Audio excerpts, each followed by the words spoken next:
What a night. What a night in the UEFA Champions League we had last night. It all went down. We had comebacks, we had goalkeeper scoring, we had red cards, we had penalties, youngsters scoring. So we're going to break it down in this video. Don't forget to hit the like button, hit the subscribe button, because I love you all and I know you love me too. So please share some love. But yeah, I'm here to talk about last night's football, so let's get cracking. I'm going to do it in order on SofaScore. So let me present this to y'all. Oh,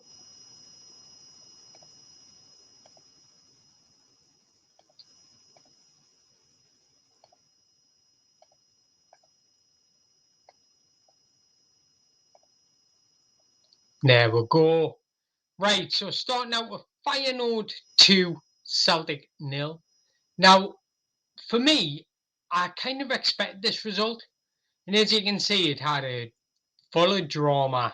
Calvin Stengs opened the scoring on 45 plus 2 minutes, so 47 minutes.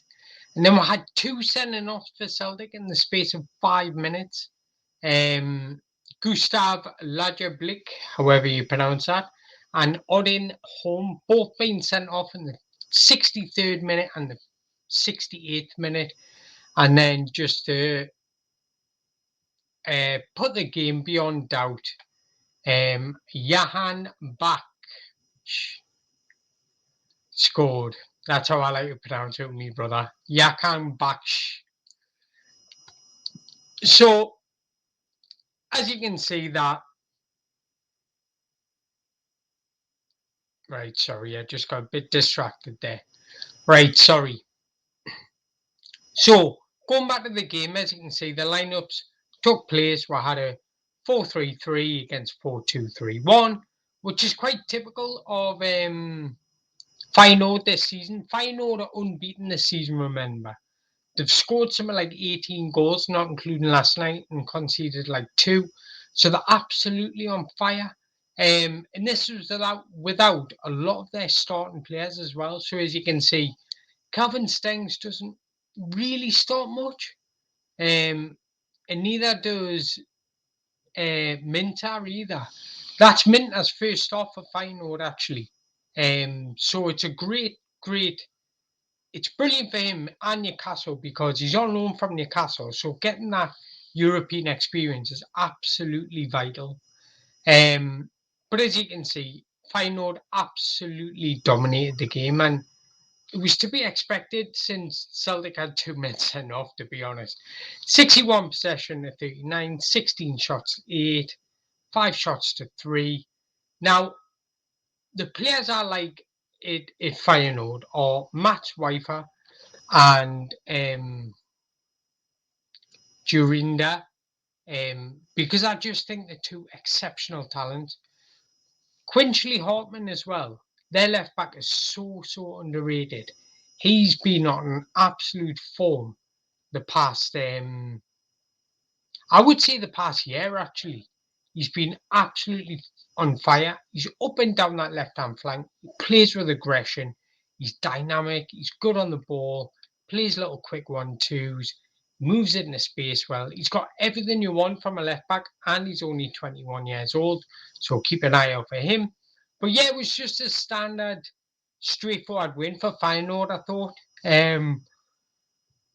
Celtic weren't really in the game even before the sendings off. I thought Feyenoord, it was just a professional performance from them, and that's all I can say. And then moving on to Lazio 1, Atletico Madrid 1.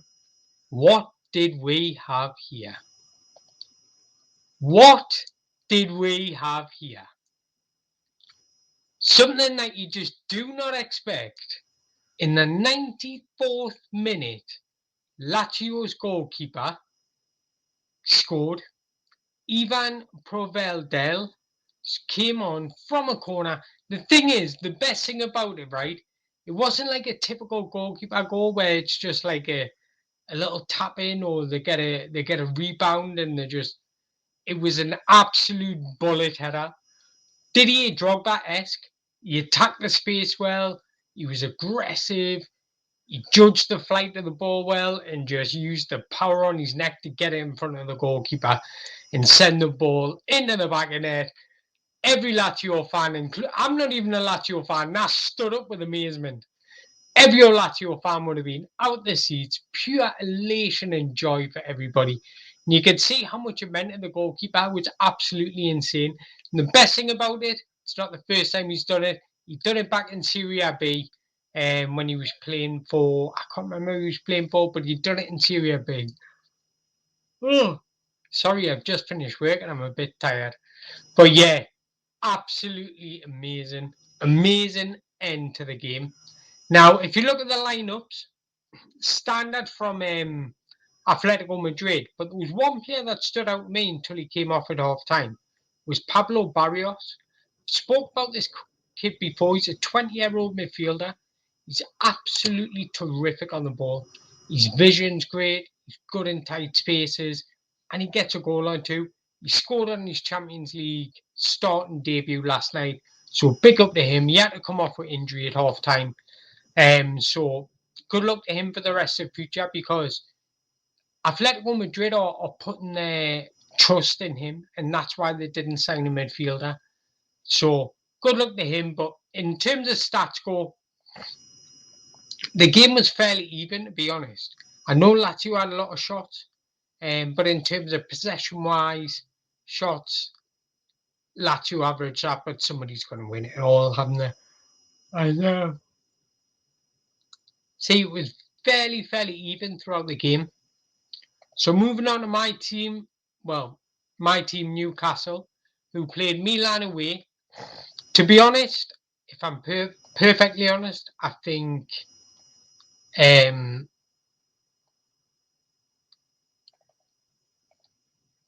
Newcastle got lucky. I really do. I think we're quite passive and we showed a lot of respect to Milan. And if they had been more clinical, would have got beat last night. In terms of statistics, Milan dominated the ball, dominated shots, shots on target, shots off target, had more corners, more throw-ins. They create more bigger chances. We didn't create any. I just think we showed them too much respect and we're quite passive in our game of play. Now I get that we're away to Milan and we want to be hard to beat. I get that, but I think at times throughout the game you just need to have that expressive nature just to go above and beyond and try and get a result. That's just my predictions, but I think Milan can be hard done by. What was Rafael Leao doing? If he had just struck that ball, do you know what I mean? Just put it in the back of the net. Stop with this dilly-dabby fancy footwork. If he had just put that ball in the back of the net, Milan 1-0 up, there you go. But Longstaff nearly won it in the dying moments of the game, mind. So that would have been hard to take for Milan. But 0-0, as a Newcastle fan, I'm not worried. I'll take that all day long. Then moving on, we've got PSG 2, Borussia Dortmund 0. I like what PSG have done in this market, actually. I think they've been very sensible. They've brought in more youth talent, more energy, more vibrance about them. And I thought Vitina was the best player on the pitch for me. I'll have a look who got the official best rating. Hakimi. I thought Vitina was absolutely brilliant in the midfield. I think he's a terrific footballer and he's just so intelligent. His in-game lecture is terrific. So he's a joy to watch. But yeah, PSG have brought down the average age by a lot, and I just think they've got a good group of young players for once instead of individuals. And I think the more they play with each other, the more they'll complement each other, and that goes a long way. As for Borussia Dortmund, they haven't started well this season at all, so I expected a PSG win. I did expect more from Borussia Dortmund, to be honest. I just think they haven't started great at all, and that's it. That's worrying. That is worrying. I know they've been picking up results here and there, but the performance-wise hasn't been great. And for me, that is a worrying sign. If you look, no players performing, no players at the top of the game. And I thought Bino Gittins, when he come on, was brilliant. And Felix Nyamcha. I think they missed someone like Felix Nyamcha, someone with a bit of presence, a bit of body, a bit of bite, a bit of physicality in the middle of the park. So I would look to start him next game if I was Borussia Dortmund. And moving on, we've got a quite straightforward result. Manchester City 3, Red Star Belgrade 1. Red Star Belgrade actually took the lead in this and were leading at half time, to everybody's surprise. But Julian Alvarez, I've said this for so long, this kid does not get the credit he deserves. This kid is outstanding. 23 years old. He's just simply amazing. It's the reason why he doesn't get enough credit is because all the star-studded names in Man City. But he is vital to this Man City side. And I can guarantee you, Pep Guardiola will think that as well. Because his creativity on and off the ball is absolutely terrific. And he's got a goal-scoring touch. So he's on fire this season. I'm looking forward to seeing more about him. Good luck. But yeah, it was just pretty standard, straightforward result for Man City. Fantastic to see Oscar Bob coming off the bench for his Champions League debut. Absolutely brilliant. But yeah, Erling Haaland with an assist instead of a goal. But yeah, it was pretty straightforward, standard play, but Julian Alvarez stole the show. But Rodri, I want to ask you a question. Loads of people have been talking about this. Does Rodri get in the best ever Premier League 11? Have your say. Drop a comment in the below. Let me know, do you think Rodri gets in the best ever Premier League 11? Drop a comment. Right, so moving on to the next one. I don't want to make my videos too long, you see, because people have short attention spans these days. So moving on to the next one, we've got Barcelona 5 and Royal Antwerp 0. I tweeted out I was expecting a Barca win, but all I wanted to see was good performances from Antwerp's young players. Because if you look at this, Koulibaly, 19 years old, he's only made 4 senior appearances ever. Owen Winder, he's 21 years old. Arthur Vermeeren, 19 years old. Mandela Keita, 21 years old. Michelangelo Balikwisha, 21 years old. So they've got a very, very young squad. Do you know what I mean? So I think, given that, going away to Barcelona is a daunting and tough task. So I was expecting this type of result, but I'm so happy for João Felix. 2 goals and an assist on his Champions League debut for Barcelona. Absolutely terrific. He scored on the weekend as well, and I just hope it continues because he is one of the best talents in world football. I've got no doubt about his technical ability is outstanding.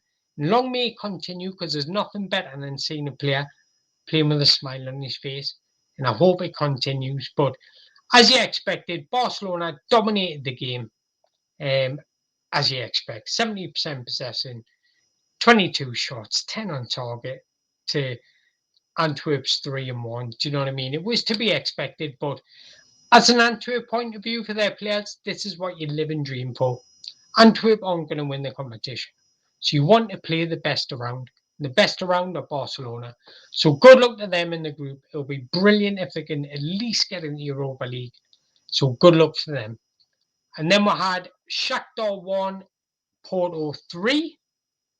And pretty much a standard result. Shakhtar, again, because of what's happening in the Ukraine at the moment, they're a bit all over the place, and it is a shame. But it was a brilliant performance from Porto, and as you can expect, they dominated the game as well. It was quite even, to be honest, but just edged out by Porto. So that's all I wanted to talk about. In all honesty, I just wanted to make a quick short video because I haven't got many followers and I'm trying to grow them, so I don't want to make it too long and too boring for y'all until I get more followers, more people listening to me videos, and then I'll go in more depth. But there's a quick short video of a roundup of last night. Let me know what you made of last night. We've got more Champions League games tonight. I'm going to do another video on the UEFA Youth League as well, so stay tuned for that. And yeah, hit the subscribe button, hit the like button, drop a comment if you like, and stay safe. Love you all.